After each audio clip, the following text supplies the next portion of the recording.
Hello' everyone, কাচকলৰ kofta কাৰী বনাওঁ আহক একেবাৰে কম সময়তে আৰু সহজ ষ্টাইলত ঘৰত থকা মাত্ৰ কেইটামান বস্তু দিয়ে কাচকলৰ এই কোফটা কাৰীটো বনাব পাৰি। নমস্কাৰ বন্ধু বান্ধৱীসকল, মোৰ অন্য এটা ভিডিঅ'লৈ আপোনালোক সকলোকে স্বাগতম। আজি কাচকলৰ কোফটা কাৰীটো বনাবৰ কাৰণে মই 3টা কাচকল লৈ লৈছোঁ। কাচকলকেইটা প্ৰথমতে আগটো আৰু গুৰিটো কাটি ল'লোঁ। কাটি লৈ পেলাই মই এইকেইটা ভালদৰে ধুই ল'ম আৰু কাচকলকেইটা কাটা আগতেই ধুই ল'ব লাগে। ইয়াত মই কাচকলকেইটা ভালদৰে ধুই ল'লোঁ। ধুই পেলাই মই এটা কুকাৰত কাচকলকেইটা মাজেদি 2টা ভাগ কৰি পেলাই মই এইকেইটা বইল কৰি ল'ম। ইয়াত আপোনালোকে যদি কাচকলকেইটা বেছি দীঘল সাইজৰ হয় তিনটা পিছো কৰি ল'ব পাৰে, মানে যিমান সৰু হয় সিমান সোনকালে বইল হৈ যায়। আৰু কাচকলকেইটা মই 2টা চিটি অহালৈকে বইল কৰি ল'ম। আৰু কাচকলকেইটা ভিজি যোৱাকৈ মই ইয়াত পানী এড কৰি দিছোঁ। পানীৰ পৰিমাণটো বহুত বেছিকৈ এড কৰিব নালাগে, কাৰণ কাচকলটো বহুত সোনকালেই সিজি যায়, কিন্তু মই 2টা চিটি আহিবলৈ দিম। আৰু ইয়াত মোৰ 2টা চিটি আহি গ'ল। কাচকলখিনি মই উলিয়াই পেলাই থৈ দিলোঁ, অকণমান ঠাণ্ডা কৰি ল'লোঁ। আৰু ঠাণ্ডা হোৱাৰ পিছত মই এইখিনি এনেদৰে বাকলি গুচাই ল'লোঁ। একেবাৰে সহজতে বাকলিটো এৰাই যায়, যেনেকৈ কেঁচা কাচকলটো বাকলিটো গুচাবলৈ অকণমান টান লাগে নহয়, কিন্তু যদি এনেকৈ বইল কৰি লয় নহয় গুচাব একেবাৰে সাধাৰণতে পাৰি। এতিয়া মই এখন কাটা চামুচ লৈ লৈছোঁ। কাটা চামুচখন দি কাচকলকেইটা মই এনেদৰে গুড়ি কৰি লৈছোঁ। ইয়াৰ জেগাত আপোনালোকে হাতেও গুড়ি কৰি ল'ব পাৰে। আৰু কাটা চামুচ দি যদি এনেকৈ গুড়ি কৰি লয় নহয় একেবাৰে কম সময়তে গুড়ি হৈ যায়। নিমখ এড কৰি দিম সোৱাদ অনুসৰি, আধা চামুচ হালধি পাউডাৰ আৰু আধা চামুচ ৰেড চিলি পাউডাৰ এড কৰি দিছোঁ।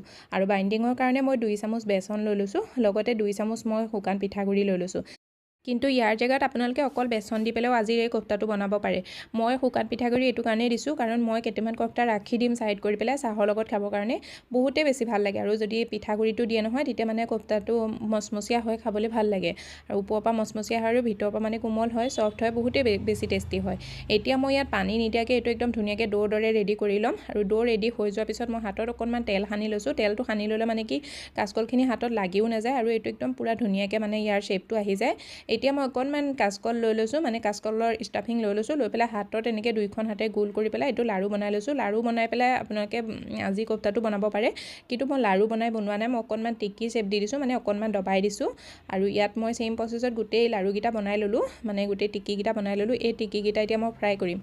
আৰু ইয়াত মই টিক্কি শ্বেপত বনাইছোঁ, কিন্তু আপোনালোকে এইকেইটা চিলিণ্ডাৰ শ্বেপতো বনাব পাৰে বা লাড়ু শ্বেপতো গোল গোলকৈ বনাব পাৰে। আনফালে মই তেল গৰম কৰি লৈছোঁ টিক্কিকেইটা ফ্ৰাই কৰিবৰ কাৰণে। তেলটো একদম হাই ফ্লেমত ভালদৰে ধোঁৱা লোৱাকৈ গৰম কৰি লৈ পেলাই গেছৰ ফ্লেমটো একেবাৰে ল' কৰি দিছোঁ। ল' কৰি দিয়াৰ পিছত তেলটো কুহুমীয়া গৰমতকৈ অকণমান বেছি গৰম হৈ আছে, আৰু অকণমান দি পেলাই চাই লৈছোঁ যাতে দিয়াৰ লগতে যেতিয়া বাবলছ আহি গৈছে নহয়, ফুটফুটকৈ আহি গৈছে, তেনেকুৱাতে মই টিক্কিকেইটা এড কৰি দিছোঁ। টিক্কিকেইটা এড কৰি পেলাই মই এইকেইটা একদম কালাৰ চেঞ্জ হোৱালৈকে ফ্ৰাই কৰি ল'ম। 3 পৰা 4 মিনিট সময় লাগে ল' টু মিডিয়াম ফ্লেমত এইকেইটা ফ্ৰাই কৰিবলৈ। আৰু 3-4 মিনিটত ধুনীয়াকৈ টিক্কিকেইটা ফ্ৰাই হৈ যায়। এতিয়া মই এইখিনি টিক্কিখিনি উলিয়াই ল'ম। চেম প্ৰচেছত গোটেই টিক্কিখিনি ৰেডি কৰি ল'লোঁ। আনফালে এটা কেৰাহীত 2 চামুচ সৰিয়হৰ তেল গৰম কৰি লৈছোঁ। তেলটো গৰম হোৱাৰ লগতে আধা চামুচ জিৰা এড কৰি দিছোঁ। জিৰাটো ফুটি যোৱাৰ লগতে মই 2টা মিডিয়াম চাইজৰ বিলাহী, 1 ইঞ্চি আদা আৰু 2টা কেঁচা জলকীয়াৰ পেষ্ট বনাই লৈছিলোঁ, সেইটো এড কৰি দিম। নিমখ এড কৰি দিম সোৱাদ অনুসৰি আৰু ভালদৰে মিলাই ল'ম। আৰু এয়া চাওক, আমাৰ কাচকলৰ টিক্কিকেইটাও ৰেডি হৈ গ'ল। মই এটা ভাঙি দেখাই দিছোঁ, ভিতৰৰ পৰা কিমান ধুনীয়াকৈ ফুলি গৈছে, কিমান ধুনীয়া কোমল হয়। এই টিক্কিটো আপোনালোকে এনেদৰেও খাব পাৰে। আৰু এয়া মোৰ বিলাহীও তেল এৰি দিলে, বিলাহীখিনিও সিজি গ'ল। আৰু বিলাহী এড কৰাৰ লগতে নিমখ মই এড কৰি দিওঁ মোৰ প্ৰতিটো ৰেচিপিতে, আপোনালোকে হয়তো দেখিছে। এতিয়া মই ইয়াত বিলাহীখিনি ভালদৰে সিজি যোৱাৰ পিছত বিলাহীৰ তেল এৰি দিয়াৰ পিছত মই ইয়াত 2 চামুচ বেচন এড কৰি দিম।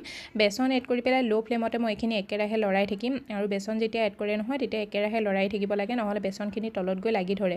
আৰু যেতিয়া বেচনখিনি বহুত বেছি ফ্ৰাইও কৰিব নালাগে, খালি বেচনৰ যোনটো কেঁচা গোন্ধ হয় নহয়, কেঁচা ফ্লেভাৰটো নাইকিয়া হোৱালৈকে ফ্ৰাই কৰি ল'ব লাগে। 2 মিনিটমান ল' ফ্লেমত বেচনখিনি এনেদৰে ফ্ৰাই কৰিলে বেচনখিনি ফ্ৰাই হৈ যায়। আৰু ইয়াৰ জেগাত আপোনালোকে বেচনখিনি এক্সট্ৰাকৈ ফ্ৰাই কৰি পেলাইও এড কৰিব পাৰে। আৰু যেতিয়া বেচনখিনি ফ্ৰাই হৈ যায়, কিনাৰত একদম ধুনীয়াকৈ তেল এৰি দিয়ে আৰু বিলাহীখিনিৰ লগত বেচনখিনি সানি যায়। দেখিছেনে কিমান ধুনীয়াকৈ তেল এৰি দিছে। তেনেকুৱাতে মই ইয়াত শুকান মছলা এড কৰি দিম। শুকান মছলাত মই লৈ লৈছোঁ আধা চামুচ হালধি পাউডাৰ, 1 চামুচ ধনিয়া পাউডাৰ আৰু 1 চামুচ ৰেড চিলি পাউডাৰ। এইখিনি এড কৰি পেলাই ভালদৰে মিলাই ল'ম। লগতে 2 চামুচ পানী এড কৰি দিছোঁ, যাতে তলত এইখিনি লাগি নধৰে। লগতে আজিৰ এই কোফটা কাৰীটোত মই পিঁয়াজ নহৰু একো এড কৰা নাই বা গৰম মছলাও এড কৰা নাই, কিন্তু আপোনালোকে যদি পিঁয়াজ নহৰু খায় তেতিয়াহ'লে পিঁয়াজ নহৰু এড কৰিব পাৰে।